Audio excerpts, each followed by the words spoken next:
اور میرے بھائیوں اور دوستو، اللہ نے اپنے فضل و کرم سے اس امت کو بھی اللہ رب العزت نے سارے عالم کے انسانوں کے لیے بھیجا ہے اور ہر امتی کو بھیجا ہے۔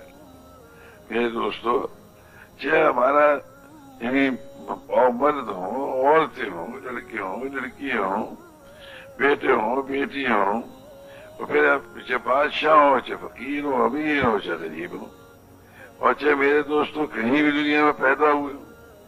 اللہ نے یہ کرم فرما دیا، فضل فرما دیا کہ ہر امتی کو اللہ نے میرے دوستوں سارے عالم کے انسانوں کی ہدایت کا ذریعہ بنا دیا۔ اب جب ہم جو ہے میرے دوستوں سارے عالم کے انسانوں کی ذمہ داری اپنے اوپر سمجھ کر میرے دوستوں محنت کریں گے، اب جیسے ہم اور آپ بیٹھے ہیں میرے دوستوں، اگر ایک آدمی اپنے آپ کو ایک انجینئر سمجھ کے بیٹھا ہوا ہے تو اس کے مطابق اس کو اللہ تعالیٰ سجائے گا، اور ایک ڈاکٹر سمجھ کے بیٹھا اپنے آپ کو اس کے مطابق اس کی سوچ ہوگی۔ ذمہ اگر اپنے آپ کو سمجھے گا اس کے مطابق اس کی سوچ ہوگی۔ جب تک کسی ملک کا صدر اپنے آپ کو سمجھے گا اس کے حساب سے اس کی سوچ ہوگی۔ میرے بھائیوں اور دوستوں، اللہ نے ہمیں اور آپ کو حضور اکرم صلی اللہ علیہ وسلم ہمارے عالی مقصد کے لیے دنیا میں بھیجا ہے۔ جب ہم بیٹھ کے سوچیں گے تو اس حیثیت سوچیں گے کہ سارا عالم ہمارے سامنے ہے جس کے لیے اللہ نے ہمیں بھیجا ہے۔ اور میرے دوستوں، ہمیں اللہ نے حکم دے دیا ہے، جیسے ہمارے علماء کرام فرماتے ہیں کہ بھئی اللہ نے حکم دیا ہے کہ بھئی تم جو حضور صلی اللہ علیہ وسلم کا اتباع کرو، تو مقصد میں بھی ہم اتباع کریں گے اور بھائی طریقے میں بھی ہم اتباع کریں گے۔ سمجھے بھائی؟ تو میرے بھائی اور دوستو، ایسی یوں کہتے ہیں ساری کی ساری امت ہی، جیسے ہمارے علماء حضرات فرماتے ہیں کہ ساری کی ساری امت کو اللہ نے سارے عالم کے اقوام عالم انسانی کے لیے مبعوث فرمایا ہے۔ سارے عالم انسانی، اقوام عالم انسانی کے لیے اللہ نے اس امت کو بھیجا ہے، اور اس لیے بھیجا کہ تاکہ وہ ایسی محنت کریں، جدوجہد کریں کہ جس سے کہ انہیں جنت کے اوپر لا کھڑا کریں۔ میرے دوستو، اس لیے بھیجا۔ تو میرے بھائی اور دوستو، مقصد ہمارا صاف ہے، اور اب آپ حضرات نے سنا ہی ہوگا کہ عتبہ بن ولید جو ہے جب حضور صلی اللہ علیہ وسلم کے پاس قریش مکہ کی وجہ سے گیا ان کا نمائندہ بن کے، تو اس نے وہ جا کے یہی کہا کہ بھی آپ ہمارے باپ دادوں کو جو برا کہتے ہیں اور ہمارے بتوں کو جو برا کہتے ہیں، اگر اس لیے کہہ رہے ہیں کہ آپ زیادہ دولت مند بن جائیں تو ہم جو ہے آپ کے لیے اتنی دولت جمع کر دیں گے کہ جس سے کہ آپ ہمارے میں سب سے زیادہ مالدار بن جائیں گے۔ اگر آپ شرافت کے لیے کرتے ہیں تو ہم آپ کو سردار مان لیتے ہیں، اور اگر آپ جو ہیں بادشاہ بننے کے لیے یہ بات کر رہے ہیں تو ہم آپ کو بادشاہ مان لیتے ہیں، اور اس کا ہم آپ کی مرضی کے بغیر کوئی چیز بھی نہیں کریں گے، جیسے آپ کہیں گے ویسے کریں گے۔ اور اگر آپ بیمار ہیں تو ہم آپ کا علاج یہاں تک کرائیں گے، یا تو ہم عاجز آ جائیں یا آپ کا علاج ہو جائے۔ اور ایک روایت میں آتا ہے کہ اگر آپ کو عیش و عشرت کی زندگی کی ضرورت ہے تو ہم اپنے بہو بیٹیوں کو آپ کے سامنے کر دیتے ہیں، آپ ان میں سے 10 تک چھانٹ دیجیے اپنے عیش کے لیے۔ تو حضور صلی اللہ علیہ وسلم نے ارشاد فرمایا، جس کا یہ مفہوم ہے کہ میں تو اس کے لیے آیا ہی نہیں ہوں، میں تو اللہ کا رسول ہوں، جنت کی خوشخبری سنانے آیا ہوں، دوزخ سے ڈرانے آیا ہوں۔ تو اس پر اس نے عتبہ نے کہا کہ جو ہم پیش کر رہے ہیں وہ تو آپ لیتے نہیں، تو آپ جانتے ہی ہیں کہ مکہ معظمہ جو ہے اس میں پہاڑی ہی پہاڑی ہے، یہ ریت ہے، سمجھے؟ آپ اللہ رب العزت سے کہہ کے یہ پہاڑیاں ہٹوا دیجیے، یہ پہاڑیاں ہٹوا دیجیے، اور ملک شام اور ملک عراق کی طرف سے یہاں نہریں بہنے لگ جائیں اور باغات تیار ہو جائیں، سبزہ تیار ہو جائے، تاکہ اس کا ہمارا یعنی جو ہے کمائی کی اعلیٰ سارا صورتیں ہو جائیں۔ تو آپ نے ارشاد فرمایا، جس کا مفہوم ہے کہ بھائی میں تو اس خیال لیے آیا نہیں ہوں، میں تو جنت کی خوشخبری سنانا آیا ہوں اور دو لفظ سے ڈرانے آیا ہوں۔ میرے بھائیوں اور دوستوں، تو آپ اس پر کا اچھا تو آپ اگر یہ نہیں کرتے تو ہمارے قریش میں جو سب سے زیادہ بزرگ آدمی گزرا ہے وہ حسین بن کلاب گزرا ہے، آپ اللہ پاک سے کہہ کے اسے زندہ کرا دیجئے۔ ہم اس سے پوچھیں کہ آپ حق ہیں یا نہ حق پہ ہیں، تو آپ نے ارشاد فرمایا یہ تو بھی جس کا مفہوم ہے یہ تو اللہ کی مرضی ہے کہ ان کو زندہ کرے یا نہ کرے۔ وہ کہہ لیں گے کہ اچھا تو پھر آپ جس عذاب سے ڈرا رہے ہیں آپ اللہ پاک سے کہیے کہ وہ عذاب بھیج دے، ہم وہ عذاب دیں گے نہیں۔ تو آپ نے ارشاد فرمایا جس کا مفہوم ہے کہ تو بھی اللہ کی مرضی ہے، بھیجے عذاب بھیجے نہ بھیجے میں کون ہوتا ہوں۔ تو میرے بھائیوں اور دوستوں، مقصد سے ہے صاف سب صحیح معنی جی کہ وہ جیسے اور ایک اس سے بھی اور واضح بات ہے، یعنی وہ یوں کہتے ہیں جب اس کو ایران میں تشریف لے گئے سعد بن وقاص سے تو رستم نے کہا کہ بھیجا اپنے ایک آدمی بھیجو جس سے ہم بات کریں، تو انہوں نے ربیع بن عامر رضی اللہ عنہ کو بھیجا اور انہوں نے پوچھا تو ہر ملک میں کس لیے آئے ہو؟ انہوں نے کہا ہم آئے نہیں ہیں، ہم تو بھیجے گئے ہیں، اللہ نے ہمیں بھیجا ہے اور اس لیے بھیجا ہے کہ ہم جو ہیں اس کے بندوں کی بندگی سے نکال کر اللہ کی بندگی میں لوگوں کو لے کے آئے اور ادیان کے جین اور ظلم سے نکال کے اسلام کے عدل میں لے کر آئے اور دنیا کی تنگی سے نکال کے اس کی وسعت میں لے کر آئے۔ اللہ نے ہمیں بھیجا ہے، ہم آئے نہیں ہیں۔ تو میرے بھائیوں اور دوستوں، میرے جیسو ہے نا جی، جیسے میرا خیال ہمارے مفتی صاحب بھی، مولوی محمد احمد صاحب بھی، یہ سارے حضرات ماشاءاللہ یہ آیتیں پڑھتے ہیں کہ بھئی ان سے کہہ دو کہ یہ میرا راستہ ہے، میں اللہ کی طرف بصیرت کے ساتھ بلاتا ہوں، میرا بھی راستہ یہی ہے اور جو مجھ پہ ایمان لایا اس کا بھی راستہ یہی ہے۔ اب جو بھی ایمان لایا ہے نا، مرد ایمان لایا، عورت ایمان لائی، لڑکا ایمان لایا، لڑکی ایمان لائی،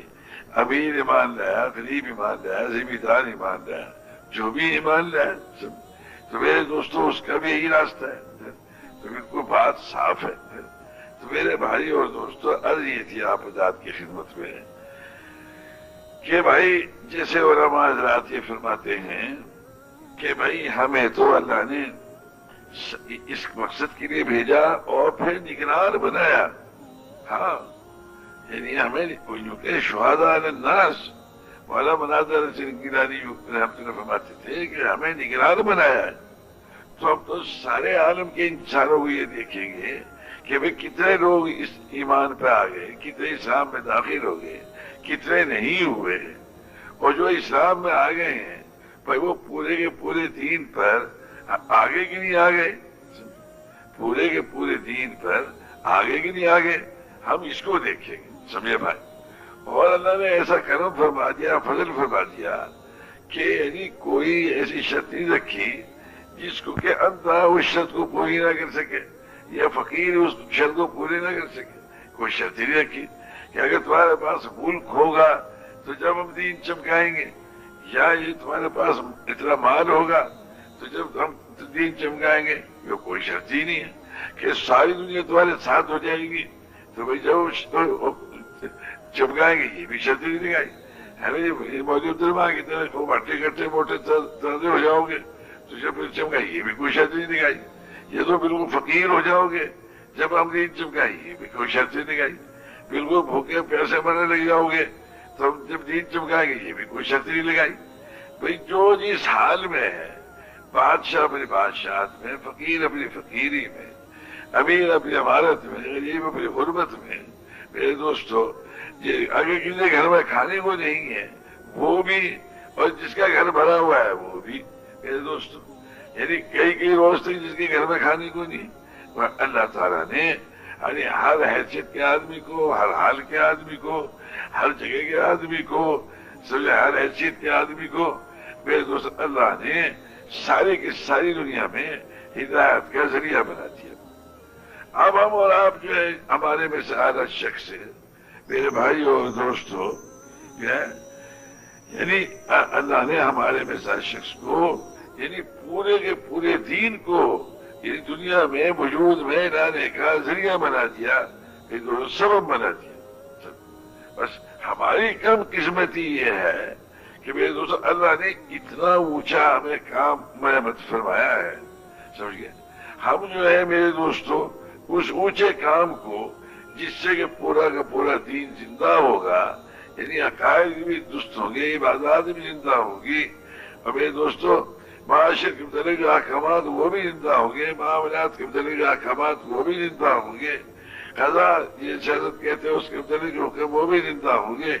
ساری دنیا میں علم بھی زندہ ہوگا، ذکر بھی زندہ ہوگا، اخلاق بھی زندہ ہوں گے۔ حضور صلی اللہ علیہ وسلم ہمارے میرے دوستوں جدوجہد کو اگر ہم نے زندہ کر دیا، ہمارے ماشاءاللہ مفتی صاحب تو فرماتے نا کہ وہ یعنی عبادت بتلاتے ہیں اور ساتھ کے ساتھ خلافت بتلاتے ہیں، اور فرماتے ہیں کہ بھی ان دونوں جو زندہ ہوں گی وہ انبیاء علیہ السلام حضور صلی اللہ علیہ وسلم کی محنت سے زندہ ہوگی۔ جو حضور صلی اللہ علیہ وسلم ہماری محنت کو کرے گا تو اللہ تعالیٰ شانوں اسے ذریعہ بنائے گا، اور اس ساری دنیا بھر کے انسانوں کے یقینوں کے صحیح ہونے کا ذریعہ بنائے گا، اور بھائی اسے انہیں عبادات پھیلانے کا ذریعہ بنائے گا، معاشرت کے متعلق جو احکامات ہیں ان کے زندہ کرنے کا ذریعہ بنائے گا، معاملات کے متعلق جو احکامات انہیں زندہ کرائے گا، اللہ تعالیٰ کرے گا۔ میرے بھائیوں اور دوستوں، اتنا اونچا کام اللہ نے ہمیں اور آپ کو عطا فرمایا، اور پھر اللہ نے آسان کر دیا معاملہ۔ میرے دوستوں یعنی حدیث ہے نا، وہ یہ کہ جو آدمی کا مقصد ہوتا ہے میرے بھائیوں اور دوستوں، اس کا کھانا، اس کا پینا، اس کا سونا، اس کا جاگنا، اس کی ہر چیز جو ہے اس مقصد میں ہی اللہ تعالیٰ شمار فرمائے گا، سمجھے بھائی؟ یعنی وہ اس کا یعنی کھانا پینا سارے عالم کی انسانوں کی ہدایت کا ذریعہ بنے گا، اس کے سر کا درد جو ہدایت کا ذریعہ بنے گا، اس کا بخار سارے عالم کے انسانوں کی ہدایت کا ذریعہ بنے گا، جبکہ اس نے اس کو اپنا مقصد بنا دیا۔ اب ہم جانتے ہیں اس بات کو میرے بھائیوں اور دوستوں، مقصد آدمی کا وہ ہوا کرتا ہے یعنی جس کے اوپر سب سے زیادہ طاقت و قوت خرچ کیا کرتا ہے، سمجھے؟ یعنی وہ اصل بنا کے وہ ابھی 3-4 روز میں مفتی صاحب فرما رہے تھے کہ بھئی اس کے وہ کسی تاجر سے ان کی بات ہوئی کہ اس کا بیٹا جو ہے جو سائڈ بزنس کر رہا ہے، یعنی کہ وہ جو اصل جو ان کا کاروبار ہے اس کے علاوہ میں وہ کر رہا ہے اس کا بچہ۔ تو بھائی دوستو عرض یہ تھی کہ ہم اپنے ساری کی ساری قوت کو، فکر کو، مال کو، جان کو سب سے زیادہ حضور صلی اللہ علیہ وسلم والے عالی مقصد پر خرچ کریں گے، اور حضور صلی اللہ علیہ وسلم کے طریقے ان والی ترتیب سے خرچ کریں گے، کیونکہ حضور صلی اللہ علیہ وسلم ہمارے امام ہیں، ہم ان کے مقتدی ہیں۔ جو امام کی نیت وہی ہماری نیت، اور جو امام کا رخ وہی مقتدیوں کا رخ ہوگا میرے دوست، اور جس ترتیب سے امام چل رہا ہے اسی ترتیب سے مقتدی چلیں گے تو یقین نماز ہو جائے گی۔ لیکن بھائی دوستو امام کی نیت چاہے فجر کے مقتدیوں کی نیت ظہر کی، کیونکہ پھر تو مقتدیوں کی نماز نہیں ہوگی۔ تو میرے بھائیوں اور دوستو، انبیاء علیہ السلام جو ہے اقتدار کے لیے نہیں آئے، حکومت کے لیے نہیں آئے، ملک اور مال کے لیے نہیں آئے، اس دنیا کے لیے نہیں تشریف لائے، بلکہ جتنے ملک والے ہیں وہ جو ہے اللہ رب العزت کی ذات و صفات پر یقین کرنے والے بن جائیں، اور اللہ رب العزت کے حکموں کے پابند بن کے چلنے والے بن جائیں، اور نبی کے بتائے طریقے سے پابند بن کے چلنے لگ جائیں، سمجھے بھائی؟ ملک والے، وزارت والے، حکومت والے، فقیر، مسکین، غریب جو بھی ہیں میرے دوستوں، وہ سارے کے سارے اللہ رب العزت کے احکامات کے پابند بن کر چلے، سمجھے بھائی؟ یعنی وہ ملک کے پابند نہ ہو، مال کے پابند نہ ہو، حکومت کے پابند نہ ہو، وزارت کے پابند نہ ہو، بلکہ اللہ نے ملک کے متعلق اللہ نے جو احکامات دیے ان احکامات کے پابند بن کر چلے، تجارت کے احکامات کے پابند بن کے چلے۔ اور یہ امت مسلمہ جو ہے یہ تو میرے دوستوں اس کے تو مقصد ہی بالکل صاف ہے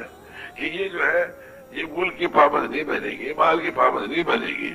بلکہ حضور صلی اللہ علیہ وسلم یعنی دیکھو بھائی، ایک ہے ملک کے متعلق اللہ کے احکامات جو ہیں ان کو سامنے رکھ کر چلنا، ان کا پابند بن کے چلنا۔ لیکن ہمارے والد محمد احمد صاحب جو ہیں وہ فرما رہے تھے کل صبح کہ اصل مسئلہ جو ہے یعنی صرف اتنا ہی نہیں ہے، بلکہ مسئلہ یہ ہے میرے دوستو کہ یعنی جس محنت کے لیے اللہ نے ہمیں بھیجا ہے، یعنی اس محنت پر ہم آگے کہ نہیں آگے، سمجھے بھائی؟ اصل مسئلہ تو اس کا ہے کہ بھئی یعنی جس کام کے لیے اللہ نے ہمیں بھیجا اس کام پر ہم آگے کہ نہیں آگے۔ انشاءاللہ جب میرے دوستوں اس محنت پر آ جائیں گے، اس محنت پر ہم آ جائیں گے، اصل اس کو بنائیں گے۔ وہ مولانا محمد یوسف رحمۃ اللہ مجھ سے فرمانے لگے کہ دیکھو بھائی بات یہ ہے کہ اللہ تعالی نے یعنی کتاب تو بعد میں بھیجی، کتاب پہ محنت کرنے والا اللہ نے پہلے بھیجا، دین بعد میں اللہ نے بعد میں دیا، اور دین پہ محنت کرنے والا اللہ نے پہلے بھیجا۔ اب جو کوئی یعنی تیار ہوگا اس کے لیے کہ بھائی میں نے تو دین کی محنت کو اپنا کام بنا لیا، تو اللہ تعالیٰ اسی کو تو اس کی سمجھ عطا فرمائے گا کہ کس قوم کو دین پہ کیسے لاؤ گے اور کتنا لاؤ گے، ہے نا جی؟ کتنا لاؤ گے آپ اندازہ خود ہی سوچو گے اس کو، ہے نا کہ حضور صلی اللہ علیہ وسلم نے سارا دین نازل ہو گیا، سارا دین، سمجھے؟ لیکن قبیلہ بنی ثقیف جب آیا تو میرے بھائیوں اور دوستوں وہ اس کو مسجد نبی میں رکھا گیا خیمے لگا کر، اور 2-3 روز اس کو کھانا بھی کھلایا، پانی پلایا، سب کچھ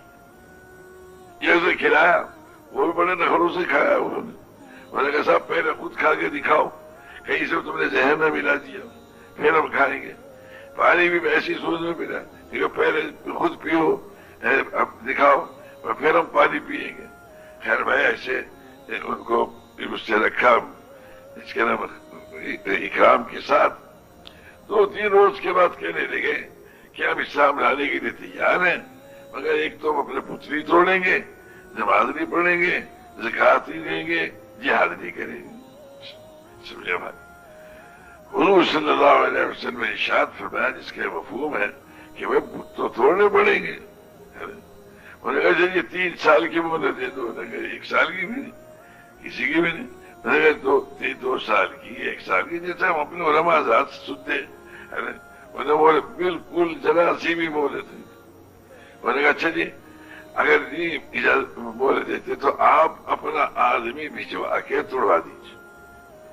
اور جس ترتیب سے ہم کہیں اس ترتیب سے توڑوائیے۔ ان کا خیال یہ تھا کہ جب وہ حبل کو توڑیں گے آئے گی ان کے اوپر مصیبت، ہے نا؟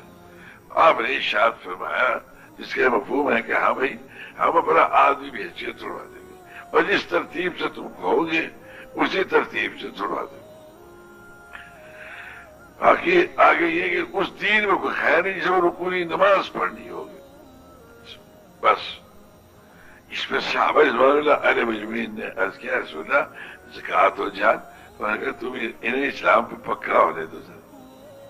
پکا ہونے دو، جب پکے اس میں ہو جائیں گے تو یہ سب کچھ کرنے لگیں گے۔ ایسے حضرت معاذ بن جبل جنوں کو بھیجا اس کے یمن، تو ارشاد فرمایا جس کے مفہوم ہے کہ معاذ ہو سکتا ہے میری تمہاری آخری ملاقات ہو، اور اس کے بعد تمہارا جو ہے گزر میری قبر پر کو ہو، اور جب وہاں پر جاؤ تو سب سے پہلے شہادتین کی شہادت دلوانا، شہادتین کی شہادت دلوانا۔ میں گواہی دیتا ہوں اللہ کے سوا کوئی معبود نہیں، اور محمد صلی اللہ علیہ وسلم اس کے بندے اس کے رسول ہیں، اور جب وہ اس کا اقرار کر لیں تو پھر ان کو 5 وقت کی نماز کہنا، اور جب وہ اس کا اقرار کر لیں تو ان کے امیر و زکوٰۃ وصول کر کے ان کے غریبوں پر خرچ کر دیں، بس۔ تو میرے بھائیوں اور دوستوں، حضور صلی اللہ علیہ وسلم جن کا کام یہ ہے کہ پورے کے پورے دین کو زندہ کرنا، سمجھے بھائی، یعنی زندہ کیسے، تمام دنیا میں جتنے انسان بستے ہیں بھائی انہیں صحیح یقین پہنانا اور اس کے اس کے احکامات، اس تو جو حکم ہے اس حکم کو، اس حکم پر حضور صلی اللہ علیہ وسلم کے طریقے سے عمل پہنانا، یہ آپ کا کام ہے، سمجھے بھائی، پورا کا پورا دین، پورا، سمجھے بھائی، یہی کام اللہ نے ہمیں بنایا، مگر حضور صلی اللہ علیہ وسلم جو ہے بھائی ساروں کو دیکھ رہے کہ کون کس سطح کا ہے اور اس کے مطابق اسے دین پھیلانے کے لیے کوشش فرما رہے ہیں، محنت کر رہے ہیں، مگر یہ سمجھ جو ہے میرے دوستوں کس کو کہ یہ شخص جو پورے کے پورے دین پہ آ جائے گا، ارے اسے میں کیسے لاؤں گا، جو اللہ پاک نے قرآن پاک میں جو نازل فرمایا 23 برس میں نازل فرمایا، جو احکامات نازل فرمائے، آہستہ آہستہ آہستہ آہستہ احکامات نازل فرمائے، سمجھے بھائی، اور حتیٰ کہ اللہ نے دین مکمل فرما دیا۔ ہمارے مولانا محمد نیاز صاحب نے جب ہم نظام الدین میں گئے تو ہم نے وہاں سنا ہے نا جی کہ بھائی جتنی جتنی استعداد اور طلب پیدا ہوتی گئی اس کے مطابق اللہ تعالیٰ جو ہے وہ حکم نازل فرماتا چلے گا، اور اختیار شاہ کو اس پہ عمل کرنے کی توفیق میں رحمت فرمائی۔ بھائی دوستو، یہ سمجھ جو ہے کہ بھائی امریکہ والوں کو ہم دین پہ کیسے لائیں گے، سمجھیے بھائی، یورپ والوں کو کیسے لائیں گے، یورپ میں فلاں ملک کو کیسے لائیں گے، فلاں قوم کو کیسے لائیں گے، ارے یہاں پاکستان میں کیسے لائیں گے، افغانستان میں کیسے لائیں گے، یہ جو سمجھ ہے یہ تو اللہ تعالیٰ انہی کو تو دے گا میرے دوستو جو یوں فیصلہ کر لے کہ اللہ ہم نے فیصلہ کر لیا، بس ہم تو جو ہے حضور اکرم صلی اللہ علیہ وسلم کی اتباع کریں گے، ہم مقصد میں بھی اتباع کریں گے اور طریقے میں بھی اتباع کریں گے۔ تو نے جیسے حضور صلی اللہ علیہ وسلم کو سارے عالم کے انسانوں کے لیے بھیجا ہے، یعنی اسی طریقے سے تو اپنے فضل سے، اپنے کرم سے، حضور صلی اللہ علیہ وسلم کی برکت سے، یعنی تو نے پوری کی پوری امت کو بھی اسی کام کے لیے بھیج دیا اور ہم مسلمان کو اس کے لیے بھیج دیا۔ یعنی ہماری کم قسمت یہ ہے میرے دوستو کہ ہم یہ اپنے آپ کو پٹھان تو سمجھتے ہیں، یہ بلوچ سمجھتے ہیں، رائی سمجھتے ہیں، راجپوت سمجھتے ہیں، ڈوگر سمجھتے ہیں، گجر سمجھتے ہیں، ہے نا جی، اور میرے دوستوں مصری اور شامی سمجھتے ہیں، کوئی کچھ سمجھتا ہے، کوئی سمجھتا ہے، لیکن بھائی میرے دوستوں، اور کوئی اپنے آپ کو ڈاکٹر کہتا ہے، کوئی اپنے آپ کو انجینئر کہتا ہے، کوئی اپنے آپ کو ملک صدر کہتا ہے، کوئی وزیر اعظم کہتا ہے، کوئی وزیر اعلیٰ کہتا ہے، کوئی میرے دوستوں کارخانے والا کہتا ہے، لیکن اللہ معاف فرماوے، یعنی ہمیں یہ احساس نہیں ہے نا جی کہ اللہ نے ہمیں حضور اکرم صلی اللہ علیہ وسلم والا کام نعمت فرمایا۔ ہم تو حضور صلی اللہ علیہ وسلم کی امتی ہیں، ہم میں سے ہر شخص جو ہے وہ حضور صلی اللہ علیہ وسلم کا امتی ہے، مرد بھی امتی ہے، عورت بھی امتی ہے، لڑکا بھی امتی ہے، لڑکی بھی امتی ہے، بیٹا بھی امتی ہے، بیٹی بھی امتی ہے، سمجھے میرے دوستوں، اور حضور صلی اللہ علیہ وسلم ہمارا کام ہمارا کام ہے، وہ تمہارا فکر ہمارا فکر ہے، وہ تمہارا کام ہمارا کام ہے، سمجھے بھائی۔ تو میرے بھائیوں اور دوستوں، اللہ نے ہمارے اوپر اتنا کرم فرمایا، سمجھے بھائی، یعنی اتنا اللہ نے فضل فرما دیا اور اس کی قدر نہ کرنا، یہ ساری اس ناقدری کی وجہ سے ہی بھائی آج پورے دین پر چلنے کی صلاحیت ہی اللہ نے ہم سے چھین لی، سمجھوانے جی۔ جب آدمی میرے دوستوں جتنے اونچے سے گرے گا اتنی زیادہ چوٹ لگے گی، سمجھے۔ اللہ نے ہمیں ہمارے میں ہر شخص کو، یعنی آپ عجیب حیرت کی بات ہے، ہمارے میں سے ہر شخص سے اپنے آپ کو سارے کے سارے عالم کا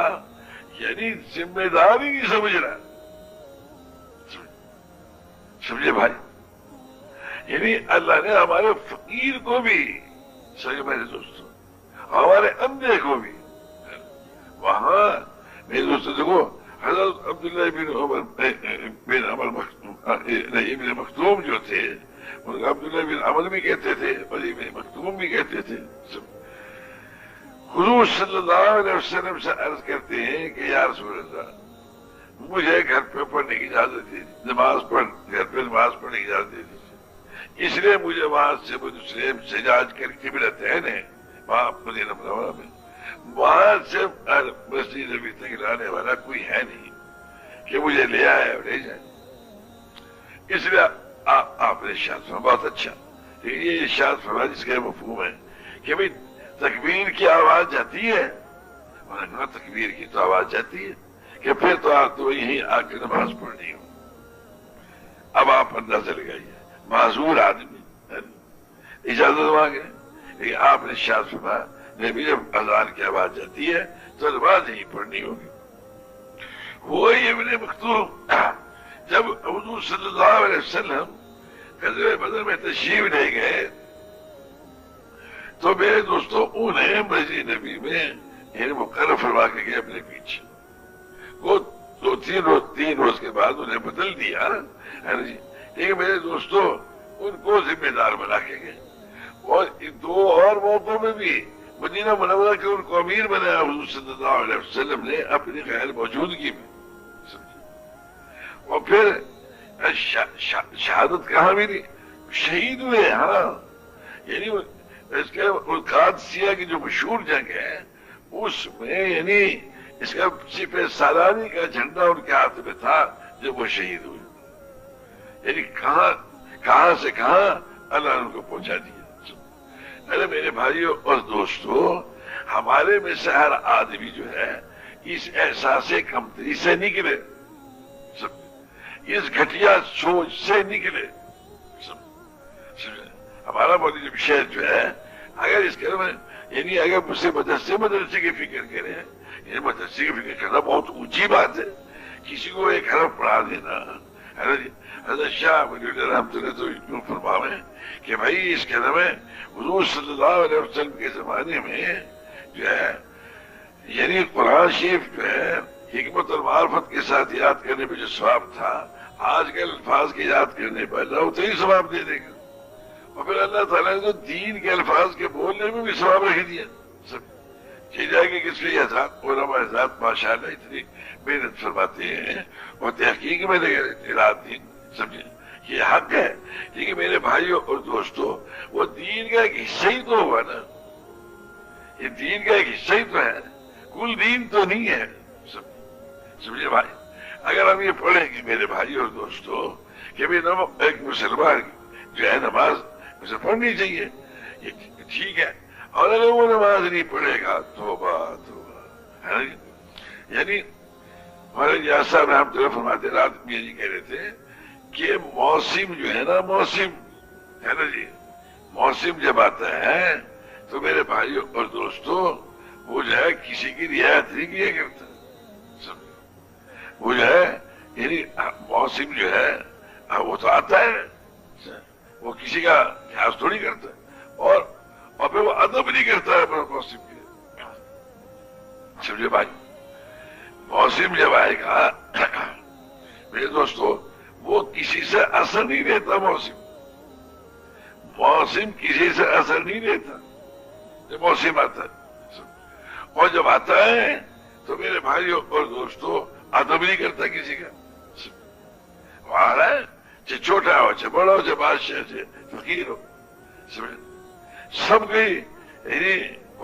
آیا سب اس کی رعایت کرے تو کرے، وہ تو کسی کی رعایت نہیں کرتا.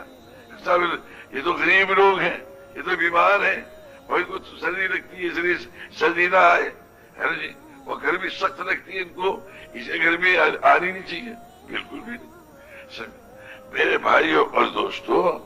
ایسے ہی جب میرے دوستوں نماز اگر کوئی چھوڑ دے گا، اب اس کا جو اثر آئے گا وہ تہجد گزاروں کے گھروں میں بھی گھسے گا جا کے،